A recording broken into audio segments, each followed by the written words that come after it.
So, I've got the graveyard shift.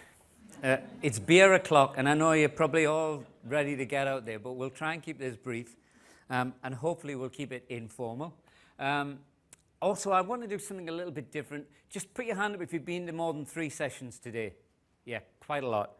Okay, well, I don't know about you, but my head is cabbaged. I've been to most of the sessions today, and I'm sure you're feeling the same way. We've had everything from, printing ears to neonatal DNA. It's just, there's a lot to take in. So I'm just going to hit you with 3 concepts, but also because my background is learning and I'm passionate about engagement, I'd like us to change the Q&A to more of a conversation. So don't just think you're going to ask me questions. I expect to hear your opinion because there's a huge amount of intelligence in the room, and I think we need to hear from yourselves as well as anyone else. So the kind of 3 concepts really that I want to talk about will be disintermediation, the open learning revolution, and what that means for engagement. And I mean that in terms of the engagement of our employees, but also how we engage with customers. Because my argument in the book that I've just written is really about the way in which we learn and share and collaborate in the social space, and how that is getting further and further away from how we learn, share, and collaborate in the more formal spaces. So there's only really 3 things that you need to think about, and 2 of them are like this kind of double helix, really. They're intertwined. But I want to start with a personal story, if I may. On Friday, the 13th of August, 1999, I was stuck in the longest tailback on the M6 motorway. The reason why it was the longest tailback that we'd ever seen, it was about 57 miles long, was because it was the day after a total solar eclipse. I didn't know when I booked my holiday that I was going to be down in the southwest of England where you're supposed to be able to see it. But I got stuck in that tailback, and I was having a heart attack. So, to make matters more dramatic, not that I was looking to make it any more dramatic than having a heart attack, but I had 2 small boys in the back of the car who I'd taken on holiday with me. So you can imagine the dilemma. I'm there for about 5 hours without really moving anywhere. Anyway, to cut a long story short, managed to get home, checked myself into the hospital, and they reassured me that I wasn't actually having a heart attack, but I was suffering. I was the first of many episodes of a thing called atrial fibrillation. I don't know if you know what this is, but it's a genetically inherited condition which can be potentially fatal. And they told me I'd had a really good day. As you can imagine, I've never been quite so skeptical about Friday the 13th ever since. But they told me that I could expect more of these and probably expect to get strokes later on in life. And since my father had had a number of strokes and also had this condition, it was kind of a sobering thought. Anyway, cut a long story short, I went to the Heart Hospital in London, some of the top experts in the world, and these episodes continued to get worse and worse and worse, despite getting really great medical care. And they basically said there was nothing they could do. At that point, I thought, what else can I do here? And I did what I do typically in my life, and I'm sure you guys do as well. I went on a forum. And yes, there is a forum for atrial fibrillation. In fact, there are about 5 or 6 forums. But what I found there was a whole bunch of people, thousands of fellow sufferers, who were perfectly willing to give of their expertise and their experiences of how they dealt with this condition to help others. Many of them had dealt with the condition, but were still on the forum because they, out of a sense of generosity. And I'll talk about that in more detail later on. So after having about 5 years of just gradually getting worse, so I was having these daily episodes of what felt a bit like a heart attack, I now have one maybe once a year, and I really bring it on myself. It's caused through alcohol and overeating. But I've pretty much got what is a potentially fatal condition under control, not through the help of the medical support, although they've been fine, but really through the crowd. So when, 4 years ago, I got diagnosed with prostate cancer, I thought, I know where I'm going. So yes, there is another forum for prostate cancer, and the same thing happened again. Essentially, the medical support that I got was fine, but people couldn't help me in terms of determining what kind of treatment I wanted. So I went on a forum and shared lots of experiences. Same thing. People who had been treated and were fine, disease-free, were happy to talk to me and give me some advice. And just in case you're wondering, I am now disease-free. It's been 4 or 5 years now, so I feel quite confident. Now, I'm just going to pause at this point because whenever I talk about, and I don't normally talk about prostate cancer, but whenever I'm in a room of gentlemen of a certain age, I do say the same thing, and particularly Aussies, you're really bad at it. Guys, get tested. Get your PSA test, because at least you'll be forewarned, and forewarned is forearmed. You're all quite macho here in Australia, but really, there's nothing to worry about. It's a prick in the arm and a finger up the bum, and that's all you've got to worry about. One of these days, I'm going to get those two mixed up.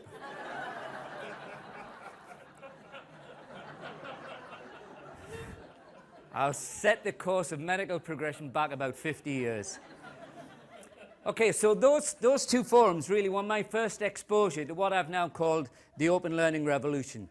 I think that going open is probably one of the defining movements of the 21st century. We see it in all sorts of ways, whether it's Zappos.com and their approach to radical transparency, whether it's governments who are proselytizing for open government, or whether it's WikiLeaks making them go open, whether they want to or not, or open source. It's happening in all aspects of our lives. So that's kind of one example of a defining moment. But I think there is another defining moment, which is the process of disintermediation. Now, we've talked about this a couple of times today, but just in case anyone's not familiar with that term, it's essentially about cutting out the middleman, about getting rid of the intermediaries. And this has got profound effects for all aspects of our lives, but particularly how we do business. I used to be a professional musician, as Sean said, and then you had to have, if you wanted to get to your audience, you had to have an agent, you had to have a publishing company, and you had to have a recording company. Now, all you need is a YouTube account, and you're in direct contact. If you wanted to book a holiday at one point, you used to have to talk to a travel agent, but now we've got Expedia. And particularly in the area that concerns you guys, it seems to me it's also affecting financial services. Because we're all austerity hit over in the UK and poor, the current return on savings, I think, is about 2%. It's pathetic. But if you go on something like Zopa, the peer-to-peer lending service in the UK, you're going to get about 5% return on your investment. So that disintermediation is happening everywhere. I've had a pension fund which is being managed by a UK company, for about 20 years, and it's gone absolutely nowhere. It's exactly the same place it used to be 20 years ago. And about 5 years ago, I decided through a website called The Motley Fool that I was going to start looking after my own investments. And I just checked, in the 5 years, I've had a 500% return on my own pension funds. So it's kind of, for me, that was quite a sobering experience. And again, I was relying on peers and the crowd for advice. So disintermediation is turning business on its head. I suppose we should really not be calling it disintermediation, because the intermediaries are still there. They're just in a digital format. And it's highly empowering for people, but it does have its downside as well. Because what we're seeing through websites, and I'm sure you've been on some of these, through websites like elance.com and Odesk, and in Australia we've got Freelancer, who, by the way, seem to have stolen your logo. But freelancer.com are making it very easy to employ people for next to nothing, as they say, hire online for a fraction of the cost. But what is the implication for Western developed countries when, like my son, who bids for work on elance.com, and he's bidding against Indian PhDs to build websites, and they'll work for $4 an hour. So it's obviously having a huge impact on the whole nature of employment in Western developed countries. And in fact, some forecasters are talking now about the end of the job, because we're seeing what were hitherto middle-class occupations being broken up and shipped out to the lowest bidder. And I could refer you to a book by Philip Brown, a British academic, and it's called The Global Auction, and he talks about the way in which knowledge process outsourcing is having a dramatic impact on the notion of a tertiary education in the UK. The middle classes in the UK and in the US, I think, haven't really woken up to the fact that all of the jobs that they'd assumed would be theirs once their kids had got a degree are no longer going to be there because they've been chopped up and shipped out to the lowest bidder. So that's basically the two forces, disintermediation and going open, and they combine. And they really combine, it seems to me, when we start talking about engagement, which I'll talk about in a moment.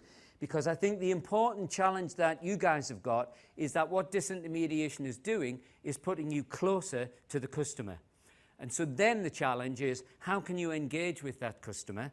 And how can you learn from the way in which all of us share and learn collaboratively in the social space?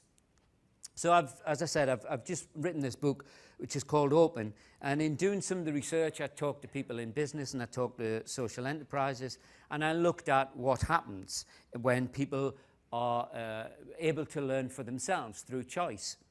And I came to the conclusion that it's not about the technology. We always assume that this is all about the technology. What the technology's been able to do, and the reason why we find this so alluring and so compelling, is that I believe the technology has allowed us to reconnect with some values that we were probably told weren't good for us. One of those is trust. If you think about a website like couchsurfing.com, yeah? Anybody come across it? Couchsurfing? Yeah, okay. So if 10 years ago you had said to people, you will take in a total stranger into your house, you'll let them sleep on your couch, and not only that, you will show them the city that you live in, people would have said, are you mad? There could be an ex-murderer, you know, there could be anything. And even eBay, if you think about the first purchase you ever made on eBay, I remember it very well. I thought, well, that's the last I'll see of that money. But, you know, we actually now trust one another, and those sites rely on that. So I've boiled it down to what I think are the 6 motivations, the 6 drivers that really power open learning. And I'd like to share them with you. And as I go through them, I'd like you just to think about how you can bring them in to your work and your relationship, not only to your employees, but also to your customers. So let's start with the first one. I call them the 6 do-its. So the first one would be do it yourself, autonomy. We can do things now that the technology enables us to do, but we do things collaboratively. We can take actions. We don't just share. You know, we're not just sharing pictures of cats on Facebook. We're actually doing things for ourselves. And I just want to give you a very brief story about how that could work. There's a website in Canada called beyond.ca, and it's basically a forum for car geeks, people who are into souped-up performance cars.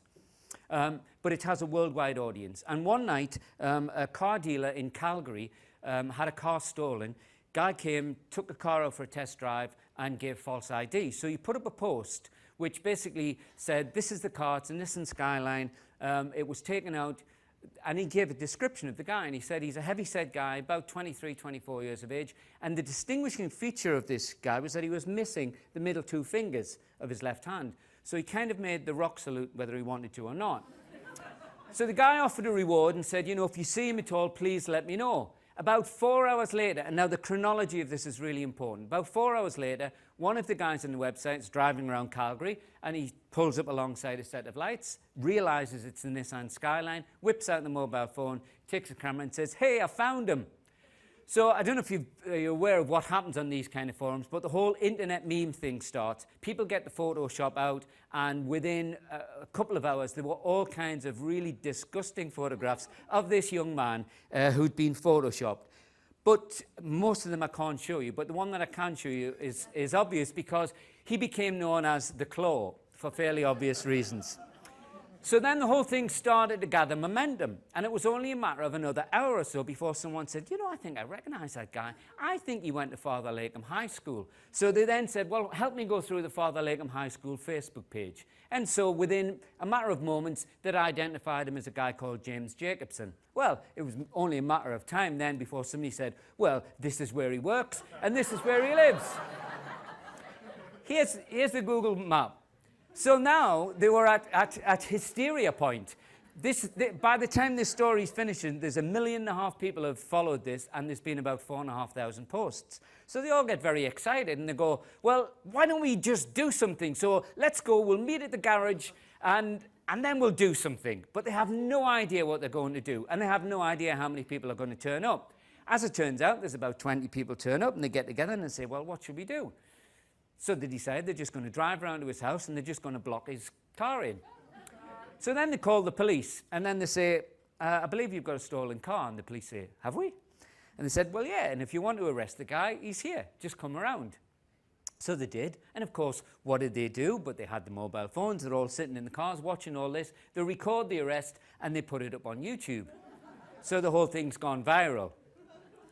Now, the car dealer, within 24 hours, has his car returned to him. Now, I don't know if you know anything about performance cars, but essentially, you've got about a 36-hour window because it's stripped for parts and the car's useless after that. But he gets it back within 24 hours, and it's in immaculate condition. It's hardly been touched.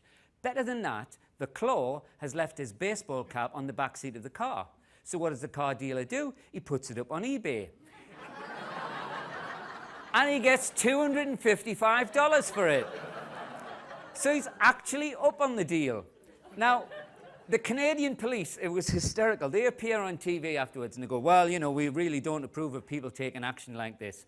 But of course, that's the whole point. We do this stuff now because we can. So the ability to do it yourself and that autonomy is really strong in the social space. And of course, you're now starting to see it in self-managed super funds.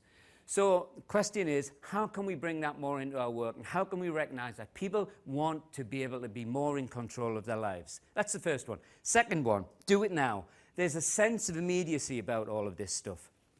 This is a photograph of a guy called Rusty Miller. And he was telling me that in Hawaii, if you do a new move as a surfer, you put it up on YouTube, and it's all around the world in 36 hours. People are doing that move. So it's immediate. And we have to think about how we can respond to that immediacy. Number 3, I'm going to rattle through these because I'm running out of time. Number 3, we want to do it with friends. We want to be collegial. If ever you've been on meetup.com, it's a website, they help facilitate 50,000 meetings a week around the world, and they are of any kind of interest. I once put in, just for fun, I put in drunken philosophers to see what would come up. And there is a group in Singapore of drunken philosophers. They actually meet in Raffles Hotel and they get drunk and talk about philosophy. But there's another group in Seattle and there's groups all around the world. So this idea that technology was going to make us stay at home, it's nonsense. We want to meet up and we want to communicate and collaborate with people. Number 4, do unto others. There is that sense of generosity, what Clay Shirky calls the cognitive surplus, leads us to do things for one another out of a sense of generosity. I already mentioned the AFib people, but this was a photograph taken the day after the London riots when a bunch of people decided that they were going to go down and clean up. They knew that the council would do it, but they wanted to do it out of a sense of generosity. So I think that's another strong motivation. Do it for fun, playfulness. I've heard Annalie talk about playfulness a few times today. There's a website which is called Fold It, and it's run by a university in America. Now, I'm not a scientist, but I'll try and explain this. It essentially looks at the way in which proteins fold into themselves to create amino acids. And if we understand how amino acids are formed, we'll have a better understanding of long problematic diseases like cancer, like HIV, and like Alzheimer's. But they need a massive amount of computing power to model it, so they created a game. But it's a serious game, and people all over the world take part, and every week they get set a puzzle, and they're expected to solve it. Now, just to give you a sense of how serious this is, Fold It set a puzzle one week, which had been eluding scientists for 15 years. It was particular kind of protein shape, which is seen in HIV monkeys. Bunch of guys in Texas, not scientists, but just amateurs, solved this problem in 3 weeks. So it had taken 15 years, and through a game, they'd solved this in 3 weeks. Really powerful. Last one, do it for the world to see. We expect now high visibility for our actions, and in fact, it's a great motivation. There's a young 9-year-old in Scotland called Martha Payne, and she wants to be a journalist. She asked her father, what should she do? He said, oh, you should really start a blog. So she went into school and thought, what will I write about? So she thought, I'll write about the school lunches. So she took a photograph of everything that she had to eat, and she would give it marks out of 10 for taste or portion size. As you can see by this photograph, the portion sizes were tiny. The school, after about 4 or 5 days, this was starting to go viral. It was all around the world. The school did the dumbest thing possible. It asked Martha Payne to take down her blog. So the next day, Jamie Oliver tweeted it. And 9 million people later had seen this blog. And the school realized the futility of its ways and that it should actually be trying to improve its meals rather than stop a 9-year-old from blogging about it. But to go back to the other one about generosity, what Martha Payne's now been able to do through 9 million hits is turn a blog into a book. And the sales from the book now feed 25 kids in Malawi their lunch every day. Really fantastic story. We're all comfortable now with sharing, and in fact, it's a great incentive for the world to see what we're up to. So they are kind of the 6 do-its, the 6 motivators, really. And I'd just like you to pause and reflect, and perhaps we can pick up on this in the discussion, about how many of these you can bring into your work and into your relationships with customers. Because engaging customers and engaging employees, as far as I'm concerned, is the biggest challenge that we've got. That gap is because when we're in the social space, we seem to be highly engaged. We're driven by values and interactions that we tend not to see in the formal spaces. And a lot of my work is in education, and I see that in universities and in schools. I see people who are disengaged. And we have to learn how they're engaged in the social space. Because for me, disengagement in both work and in education is one of the big challenges that we all face. It's no coincidence that the top 3 most desirable companies to work for are highly innovative and have a highly engaged workforce. But when we see that these are the exceptions, not the rule, so 11% of employees would claim to be engaged around the world. That's a shockingly low percentage. The stats really do get depressing.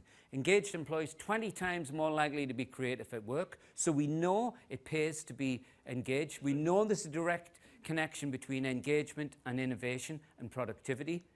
And yet, we know that disengaged employees 3 times more likely to pull a sickie, that they're 9 times more likely to leave their job, and that they have a 50% lower understanding of customer needs. So that's the challenge that I think we all face. Because I think that any organization's success is going to be determined by the depth of its engagement that it has with its employees and with its customers. So just about going to finish on time, and then perhaps we can have a discussion. But I'd like to leave you really with this challenge, which I think faces you in your work, faces me in my work. How can we add value to the lives of people who want to be more engaged, more empowered, and more in control of every aspect of how they work, live, and learn? Thanks a lot for listening.